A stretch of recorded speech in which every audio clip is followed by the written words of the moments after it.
हर हर महादेव। सावन सोमवार व्रत की आप सभी को शुभकामनाएं। महादेव और माता पार्वती की कृपा सदा सर्वदा आप पर बनी रहे, इसी कामना के साथ चलिए सावन सोमवार व्रत कथा यहाँ पे प्रारंभ करते हैं। तो कथा के अनुसार एक समय की बात है, एक नगर में एक साहूकार रहते थे और उसके पास धन दौलत किसी चीज़ की भी कोई कमी नहीं थी।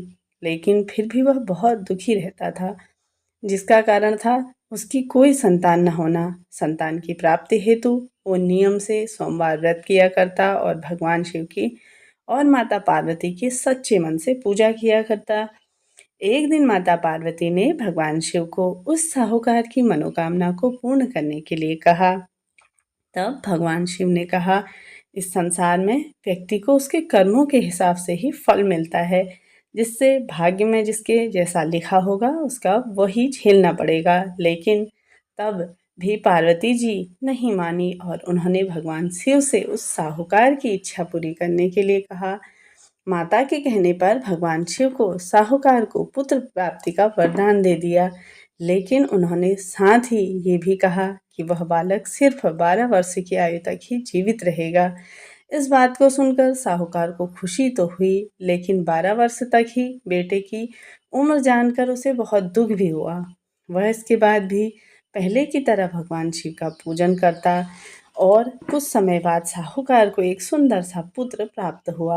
वह बालक जब 11 वर्ष का हुआ तो साहूकार ने उसे उसके मामा के साथ पढ़ने के लिए काशी भेज दिया, क्योंकि वह अल्पायु था। और साहूकार ने पुत्र के मामा को बहुत सारा धन देकर कहा कि तुम लोग रास्ते में जहाँ भी ठहरोगे वहाँ यज्ञ करवाना और ब्राह्मण को भोजन करवा देना। वह दोनों काशी को पहुँचने लगे कि रास्ते में एक राज्य में पहुँचे जहाँ पर नगर के राजा की कन्या का विवाह आयोजन हो रहा था। लेकिन उस कन्या का विवाह जिस व्यक्ति से हो रहा था वह एक आंख से काना था। ऐसे में राजकुमार के पिता की नज़र साहूकार के बेटे पर पड़ी और उसने सोचा कि क्यों ना साहूकार के बेटे को दूल्हा बनाकर राजकुमारी का विवाह करा दिया जाए। और विवाह के बाद उसे धन धन देकर कहा कि तुम कन्या को तो मैं अपने घर ले जाऊंगा, तुम धन ले जाना। राजकुमार के पिता ने साहूकार से कहा तो वह बेटे से यह बात मनवा ली। लेकिन साहूकार का पुत्र बहुत ही ईमानदार था। उसने विवाह के बाद जाते जाते राजकुमारी के दुपट्टे पर लिख दिया कि तुम्हारा विवाह तो मेरे साथ हुआ है, लेकिन अब जिस राजकुमार के साथ तुम्हें भेजा जाएगा वह एक आंख से काना है। जब राजकुमारी ने यह बात पढ़ी तो उसके बाद उसने जाने से मना कर दिया। इतने में मामा और भांजा वहाँ से जा चुके थे और काशी जाकर उन्होंने यज्ञ किया। जब लड़का 12 वर्ष का हुआ तो उस दिन खास यज्ञ का आयोजन किया गया। लेकिन उसी दिन उस लड़के के प्राण निकल गए। मृत भांजे को देखकर मामा ने विलाप करना शुरू किया। लेकिन उसी समय माता पार्वती और भगवान शिव वहीं से होकर जा रहे थे। पार्वती माता ने भोलेनाथ से कहा, स्वामी मुझसे उस व्यक्ति के रोने का स्वर सहन नहीं हो रहा है, कृपा करके आप उस व्यक्ति से कष्ट को दूर कर दीजिए। तब भगवान शिव ने कहा कि ये व्यक्ति साहूकार के पुत्र की मृत्यु पर रो रहा है, उसकी आयु पूरी हो चुकी है। लेकिन माता पार्वती इस बात को नहीं मानती और कहने लगी कि इसकी आयु आपको बढ़ानी ही होगी, वरना इसके माता पिता हमारी इतनी भक्ति करते हैं और साथ ही वो अपने प्राण त्याग देंगे। भगवान शिव ने माता पार्वती की बात मान ली और उस लड़के को फिर से जीवन दान दे दिया। जिसके बाद बालक अपनी शिक्षा को पूरी करने के बाद अपने माता पिता के साथ वापस चला गया।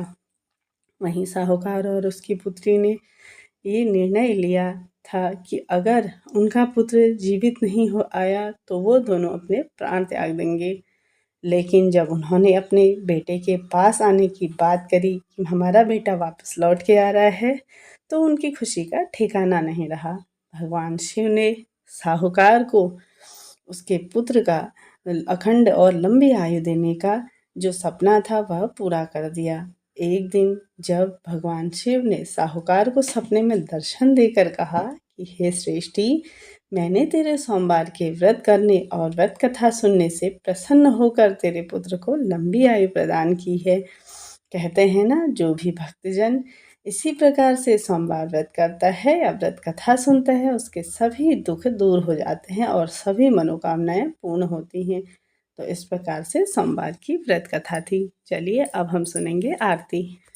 जय शिव ओंकारा स्वामी जय शिव ओंकारा, ब्रह्मा विष्णु सदा शिव अर्धांगी धारा। ओम जय शिव ओंकारा, एकानन चतुरानन पंचानन राजे, बोले पंचानन राजे। हंसासन गरुणासन वृषवाहन साजे।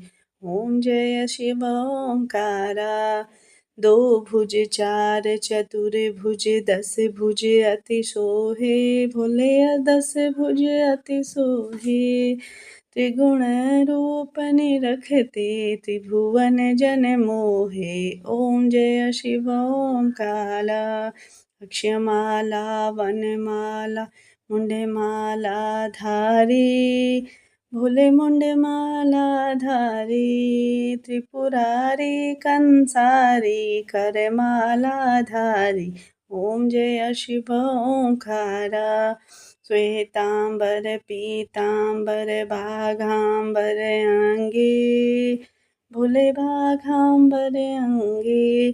सनकादिक गरुणादिक भूतादिक संगे। ओम जय शिव ओंकारा, कर के मध्य कमंडल चक्र त्रिशूलधारी, सुखकारी दुखहारी जगपालनकारी। ओम जय शिव ओंकारा, ब्रह्मा विष्णु सदा शिव जानत अविवेका, मधुकैटभ दो मारे सुर भयहीन करे। ओम जय शिव ओंकारा, पर्वत सोहे पार्वती जी शंकर कैलाशा, भांग धतूरा का भोग लगाए भस्मी में वासा। ओम जय शिव ओंकारा, जटा में गंग बहत है गल मुंडन माला, शेष नाग लिपटाए ओढ़त मृग छाला।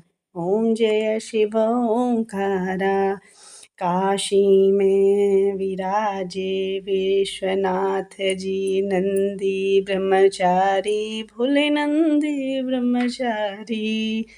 नित्य उठे दर्शन पावत महिमा अति भारी। ओम जय शिव ओंकारा, त्रिगुण स्वामी जी की आरती जो कोई नर गावे, कहत शिवानंद स्वामी मन वांछित फल पावे।